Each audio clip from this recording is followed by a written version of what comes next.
So we are currently in a very unstable and unpredictable real estate market. Everybody has their own opinion as to what's going to happen in the next couple of months. No one really knows for sure.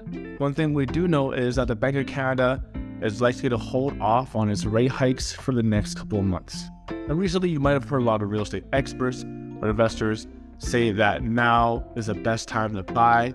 We're near the bottom of the market, we're in a recession. Now is the best time for you to buy real estate because prices are lower than they've been in a long time.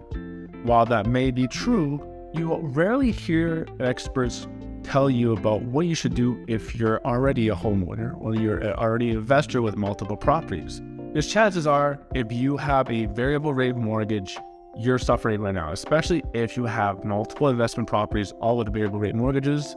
You're definitely not having a good time right now because likely your trigger rate has been hit and now your monthly payments are very, very high. So what should you do? Thank you guys so much for clicking on this video. My name is Alex Wang. I am a real estate agent here in the Greater Toronto area with Century 21 Leading Edge. If you enjoyed this content or you get some value out of it, I just have two things to ask for you.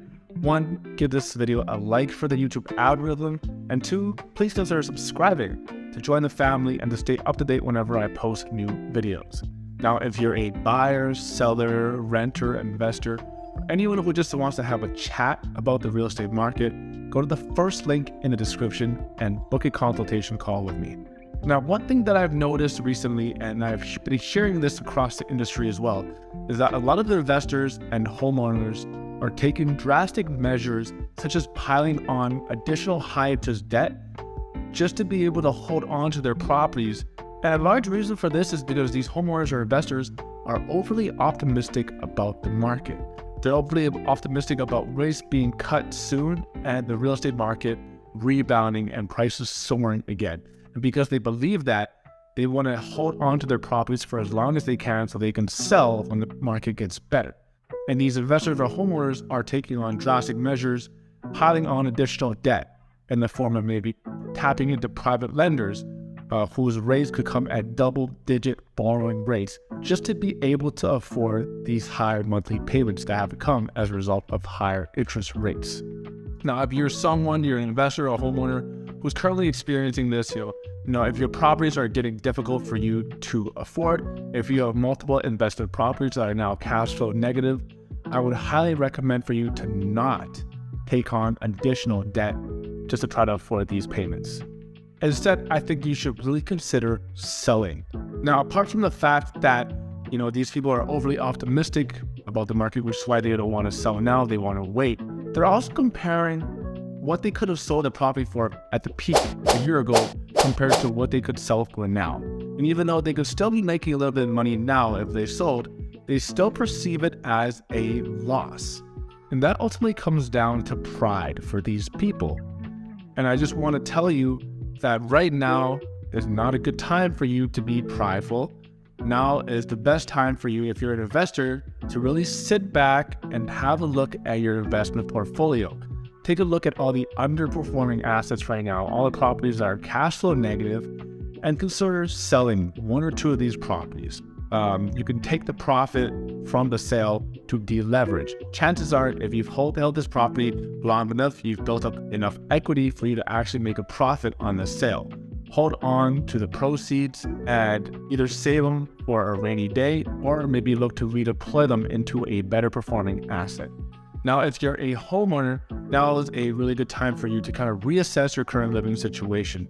Are you living in a large home, maybe a freehold property, and you have the opportunity to maybe downsize, or maybe you want to consider moving to a slightly cheaper location? Whatever the case may be, now's the time for you to really reassess that situation and look to buy something more affordable. And this is definitely going to be able to help you sleep better at night. And also, there's just no point for you to pile on more debt just to pay off your private residence, which is actually a liability. Because unlike an investment property, which is considered an asset, since it actually helps you make money, your private residence does not make money for you. You're better off buying something cheaper so you can sleep better at night, or you can look to redeploy this money elsewhere. So all in all, if you're an investor or you're a homeowner and you're in a situation where right now because interest rates are so high and you have a variable rate mortgage, your monthly payments have skyrocketed and now you're scrambling just to be able to pay off the mortgage on your primary residence. Or maybe you have a couple of cash flow negative investment properties and that's stressing you out. If you're in this ship, then right now you might want to consider selling. Sell one or two of your investment properties, or sell your primary residence, downsize, or buy something cheaper. Don't make the mistake of trying to pile on more debt just to be able to pay and hold on to this property so you can maybe consider selling at a better time. I'm curious as to what you guys think. Do you guys also agree that now might be a time for some of you to consider selling? Or do you think it's actually a good idea to do whatever it is that you can to hold on to these properties? Let me know down in the comments below. As usual, I hope you guys enjoyed this video. If you guys got some value out of it, please consider giving this video a like and subscribe to the channel and stay up to date whenever I post new videos. I'll see you guys in the next one.